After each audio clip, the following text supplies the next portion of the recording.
Hello everyone. आज हम लोग बात करने वाले हैं कि जब एक सेट से दो सबसेट बनाए जाते हैं तो उन दो सबसेट्स की काउंटिंग के ऊपर डिफरेंट डिफरेंट प्रॉब्लम्स कैसे बनती है। उसमें हम लोग सबसे इंपॉर्टेंट चीज़ कंसिडर करना चाह रहे हैं कि ऑर्डर्ड पेयर, कि उन सेट्स के ऑर्डर्ड पेयर कैसे काउंट किए जाते हैं और अनऑर्डर्ड पेयर कैसे काउंट किए जाते हैं। तो हम लोग उसके लिए एक एग्जाम्पल लेते हैं। हम लोग बात करते हैं, कोई भी एक सेट दे रखा है हम लोगों को एक्स, जिसके अंदर एलिमेंट्स है 1 2 3 अप टू एन। उससे हम लोगों को ए और बी सबसेट्स बनाने हैं और कुछ इस तरह से बनाने हैं कि हम लोगों को वो सेट्स काउंट करने, सबसेट्स काउंट करने के लिए कंडीशन बोली है फर्स्ट में, कोई भी रेस्ट्रिक्शन नहीं है, तो हमको सेट ए और बी डायरेक्ट काउंट करने। सेकंड हम लोगों को बोला गया ऑर्डर्ड पेयर काउंट करने ए और बी के, such that A union B करने पर वापस से सेट ओरिजिनल सेट एक्स आ जाए। तीसरा इसी का हम लोगों को एक अनऑर्डर्ड पेयर का केस कंसिडर करना है, जिसके अंदर ए यूनियन बी करने पर वापस से क्या आ जाए, ओरिजिनल सेट एक्स। तो हम लोग इसके बारे में बात करते हैं। चलो, सबसे पहले हम लोग ये तो देखें कि काउंटिंग की कैसे जाती है, इन सेट्स की काउंटिंग की कैसे जाती है।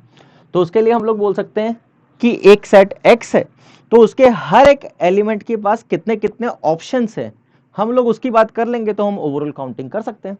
जिसके लिए हम लोग बात करते हैं सबसे फर्स्ट एलिमेंट की। मान लो कोई भी एक एलिमेंट पकड़ते हैं, तो किसी भी एक एलिमेंट के पास क्या ऑप्शंस है। क्या मैं ये बोल सकता हूँ ए और बी के कॉरस्पॉन्डिंग ये ऑप्शंस है कि वो दोनों सेट्स के अंदर जा सकता है। हो सकता है कि पहले सेट में जाए दूसरे में ना जाए, हो सकता है पहले में ना जाए दूसरे में जाए, और हो सकता है कि दोनों में ही ना जाए। तो एक एलिमेंट के पास चार ऑप्शन है, बोल सकते हैं हम लोग। सेकेंड एलिमेंट की देखोगे तो उसके पास भी हम लोग ये बोल सकते हैं सिमिलर वे में फोर ऑप्शन है। थर्ड वाले के पास भी फोर ऑप्शन। क्या हर एक एलिमेंट के पास फोर ऑप्शन है क्या? और हम लोगों को ये काउंटिंग साइमल्टेनियसली करनी है, तो आंसर क्या आ जाएगा इन सबको मल्टीप्लाई करने पर। तो हम लोग क्या बोल देंगे, 4 की पावर n। ये तो वो केस था जिसके अंदर हमने कोई रेस्ट्रिक्शन नहीं डाली। अब हम लोग रेस्ट्रिक्शन डालना चाह रहे हैं। रेस्ट्रिक्शन कुछ इस तरह से डालना चाह रहे हैं कि ए और बी का यूनियन करने पर वापस से क्या आ जाए, ओरिजिनल सेट आ जाए। अब ओरिजिनल सेट एक्स आना चाहिए और उसके दोनों केस कंसीडर करना है हमको, ऑर्डर्ड पेयर भी और अनऑर्डर्ड पेयर भी। तो हम लोग पहले डिफरेंस तो समझे कि ऑर्डर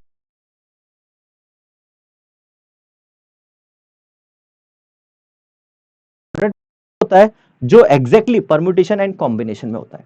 मीनिंग सर कि अगर हम लोग दो क्वांटिटीज को सेलेक्ट करने की बात करते हैं या दो क्वांटिटीज को सेलेक्ट करके अरेंज करने की बात करते हैं, तो जो दोनों में डिफरेंस होता है वही हम लोग यहां पर बात करने वाले, कि वही डिफरेंस ऑर्डर्ड पेयर और अनऑर्डर्ड पेयर के अंदर होता है।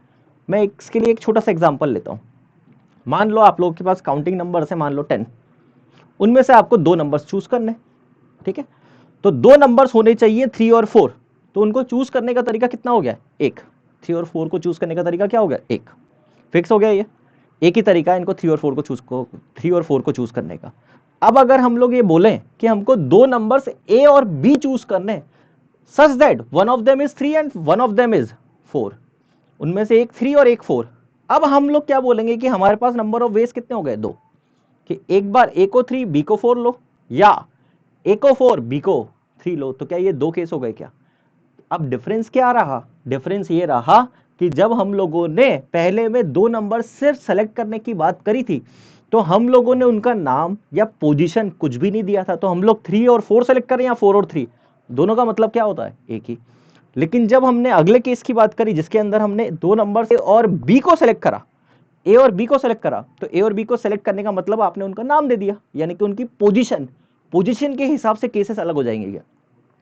इसलिए वो दोनों केस क्या करें हमने अलग अलग, कि 3 और 4 और 4 और 3। सिमिलर वे में मैं ऑर्डर्ड पेयर अनऑर्डर्ड पेयर पे आता हूं, कि फॉर एग्जांपल जब हम सबसेट बना रहे हैं तो एक सबसेट हमने ऐसा बनाया कि ए को 1,2 लिया और बी को 3,4। अगले केस के अंदर ए को 3,4 और बी को 1,2। तो अगर आप ऑर्डर्ड पेयर में बात करोगे तो ये दोनों केसेस क्या हो गए, अलग अलग। क्योंकि एक बार आपने सेट का नाम, ए सेट का नाम 1,2 दिया है, दूसरी बार आपने ए सेट का नाम 3,4, तो ये दोनों केसेस ही क्या हो गए, अलग अलग। लेकिन जब हम ऑर्डर्ड पेयर की बात कर, अनऑर्डर्ड पेयर की बात करेंगे, तो ये दोनों केस क्या होंगे, सेम अनऑर्डर्ड, कि उनका ऑर्डर मेंशन नहीं है, यानी कि हम लोग उनको कैसे भी रख सकते हैं। तो उस केस में ये दोनों केस क्या होंगे, एक ही केस काउंट होगा।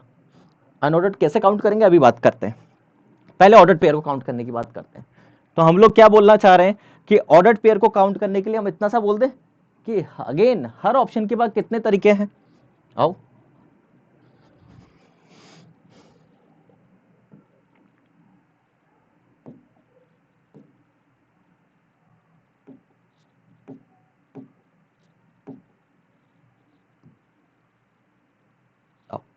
तो हम लोग बात करना चाह रहे हैं कि हर ऑप्शन के पास कितने तरीके हैं।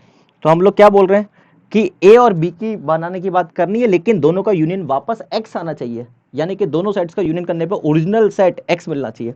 इसका मतलब हम लोग ये बोल सकते हैं, जब हम किसी भी ऑप्शन के लिए 4 तरीके की बात कर रहे थे, उसमें ये वाला केस पॉसिबल नहीं है सर।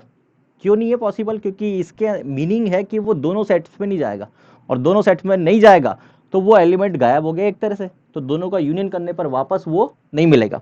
तो हम लोग क्या बोलेंगे कि हर ऑप्शन के लिए हमारे पास कितने वेज रहेंगे? 3 3 3 3। तो आंसर कितना आ जाएगा? 3 की पावर n।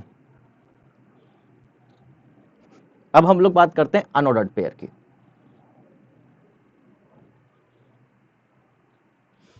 अनऑर्डर्ड पेयर हम लोगों को अगर ए और बी काउंट करना है, तो हम लोग समझना ये चाह रहे हैं कि हमने ये तो बोल दिया कि ए और बी जब अलग अलग होगा तो उनको स्वैप करोगे तो वो सेम ही केस होगा। तो ए और बी अलग अलग कितनी बार होगा अगर हम वो काउंट कर लें, तो उसकी हेल्प से काउंट कर सकते हैं। या हम लोग ये बोलें कि जब ए और बी इक्वल होंगे तो उसका स्वैपिंग तो पॉसिबल है नहीं, तो वो एक ही बार काउंट होगा। तो अनऑर्डर्ड पेयर को कैलकुलेट कैसे किया जाता है? तो उसको कैलकुलेट करने के हमारे पास 3 मेथड होते हैं। उसके लिए मैं एक एग्जांपल लेता हूं। फॉर एग्जाम्पल मैंने ये लेटर ऑफ सीरीज दिया A B B C C D D E E और एफ। इसके अंदर अगर हमसे पूछा जाए कि इसमें डिस्टिंक्ट लेटर्स कितने हैं, तो हम एक तरीका डायरेक्टली क्या बोल देंगे? काउंट कर लो सर, 6 आंसर्स। Yes, 6 answers. लेकिन जब ये काउंटिंग बड़ी हो, लेटर्स ज्यादा हो, तो क्या हम ये काउंट कर पाएंगे? क्या नहीं। तो उसके लिए जनरलाइज तरीका चाहिए हमको। तो जनरलाइज तरीके के लिए हम लोगों ने क्या बोला कि फॉर एग्जाम्पल इसके पास n एलिमेंट्स है, और n एलिमेंट्स में पैटर्न क्या आपने ऑब्जर्व करा कि एक ही एलिमेंट ऐसा है जो अकेला है, बाकी सब डबल है। तो उसको काउंट करने का एक तरीका तो आप ये बोल सकते हो कि n में से वो सिंगल एलिमेंट को हटा दो, डिवाइड बाय 2। तो ये सब एक एक बार काउंट हो गए, और उसको एक बार तो काउंट करेंगे, तो +1। या फिर सबसे बढ़िया तरीका जो कभी कंफ्यूजन क्रिएट नहीं करता, वो ये है कि नंबर ऑफ वेज निकालने, तो हम लोग एक काम करते हैं ना, जो अकेला एलिमेंट है उसकी डमी एंट्री हम अपनी तरफ से डाल देते हैं। एक डमी एंट्री आप अपनी तरफ से डालोगे तो क्या हर case double double double double हो जाएगा क्या? एक केस हमने अपनी तरफ से डाला तो n+1 डिवाइड बाय 2। डायरेक्टली हम लोगों ने क्या बोला कि उसको काउंट करने का, अनऑर्डर्ड पेयर काउंट करने का तरीका क्या हो गया? n+1/2। तो ऑर्डर्ड पेयर हमने कितने काउंट किए थे? 3 की पावर n। उसमें एक डमी एंट्री डाल दी। कौन सा वाला केस? जब दोनों इक्वल हो। तो दोनों इक्वल कब पॉसिबल है? जब दोनों के दोनों ही x के इक्वल हो। तो इनकी एक ही केस पॉसिबल है कि जब a x के इक्वल और b x के इक्वल। तो डिवाइड बाय 2। इस तरह से हम लोग बोल सकते हैं कि ऑर्डर्ड पेयर और अनऑर्डर्ड पेयर की काउंटिंग की जाती है।